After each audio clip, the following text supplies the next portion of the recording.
السلام علیکم ورحمۃ اللہ وبرکاتہ۔ میں ہوں حافظ زاہد حنیف اور آپ کو اپنے یوٹیوب چینل میں خوش آمدید کہتا ہوں۔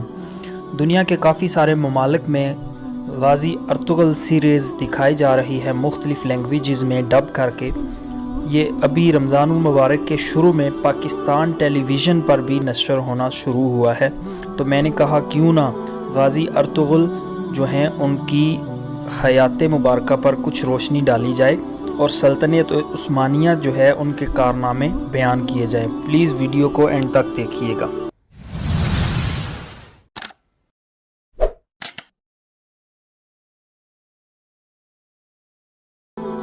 ارطغرل غازی سلطنت عثمانیہ کے بانی ہیں۔ آپ کی پیدائش 1191 عیسوی میں ہوئی اور وفات 1280 عیسوی میں۔ کچھ کتابیں 1281 عیسوی بتاتی ہیں۔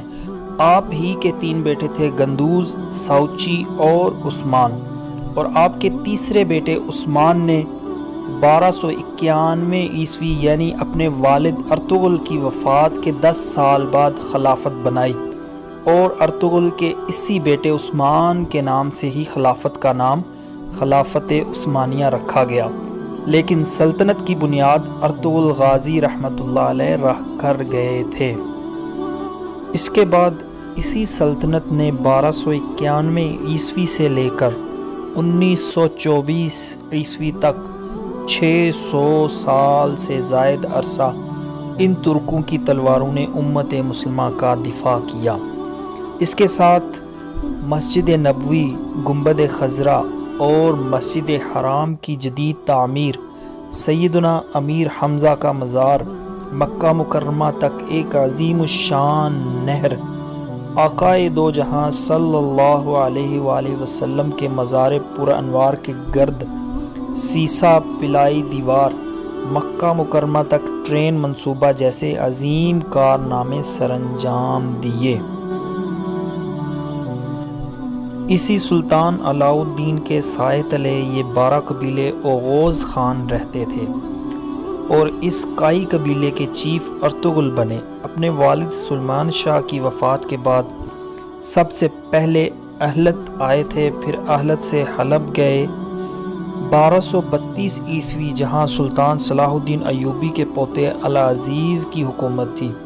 سب سے پہلے ارطغرل نے العزیز کو اس کے محل میں موجود غداروں سے نجات دلائی، پھر اس سے دوستی کی، پھر سلطان علاؤ الدین کی بھتیجی حلیمہ سلطان سے شادی کی، جس سے آپ کو 3 بیٹے ہوئے۔ ایوبیوں اور سلجوکیوں کی دوستی کروائی، صلیبیوں کے ایک مضبوط قلعے کو فتح کیا جو حلب کے قریب تھا۔ اس کے بعد ارطغرل سلطان علاؤ الدین کے بہت قریب ہو گئے۔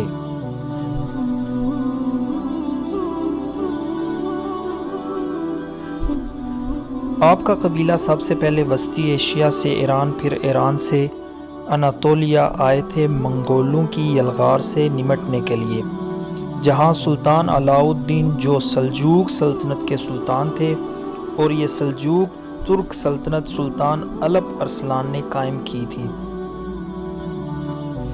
اس کے بعد منگولوں کی یلغار قریب ہوئی تو ارطغرل غازی نے منگول کے ایک اہم لیڈر نویان کو شکست دی۔ نویان منگول بادشاہ اوکتائی خان کا رائٹ ہینڈ تھا۔ اوکتائی خان چنگیز خان کا بیٹا تھا، اور اس اوکتائی کا بیٹا ہلاکو خان تھا، جس نے بغداد کو اس قدر روندا تھا کہ بغداد کی گلیاں خون سے بھر گئی تھیں۔ اسی نویان کو شکست ارطغرل غازی نے دی تھی۔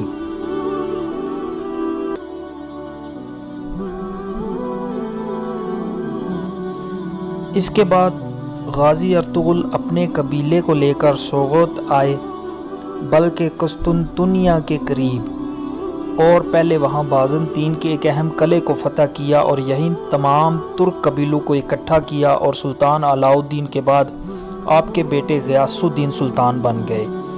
ان کی بیٹی کے ساتھ ہی عثمان کی شادی ہوئی۔ ایک جنگ میں سلطان غیاث الدین شہید ہو گئے تو عثمان غازی سلطان بن گئے، اور ان کی نسل سے جا کے سلطان محمد فاتح رحمۃ اللہ علیہ ہوئے، جنہوں نے 1453 عیسوی میں جا کے قسطنطنیہ فتح کیا، اور اس پہ حضور صلی اللہ علیہ وآلہ وسلم کی حدیث مبارکہ پوری ہوئی۔ تاریخ اسلامی میں جتنے بھی جنگجو گزرے ہیں جنہوں نے اسلام کے لیے کچھ نہ کچھ کیا ہوتا ہے، ان کا ایک روحانی پہلو ضرور ہوتا ہے۔ اس کے پیچھے ایک روحانی شخصیت ضرور ہوتی ہے جس کی ڈیوٹی اللہ پاک نے لگائی ہوتی ہے۔ تاریخ اٹھا لیں، بھلے اسلام کے آغاز سے لے کے اب تک، آج بھی اگر کوئی اسلام کے لیے، امت مسلمہ کے لیے کوئی ڈیوٹی کر رہا ہے تو اس کا روحانی پہلو بھی ضرور ہوگا۔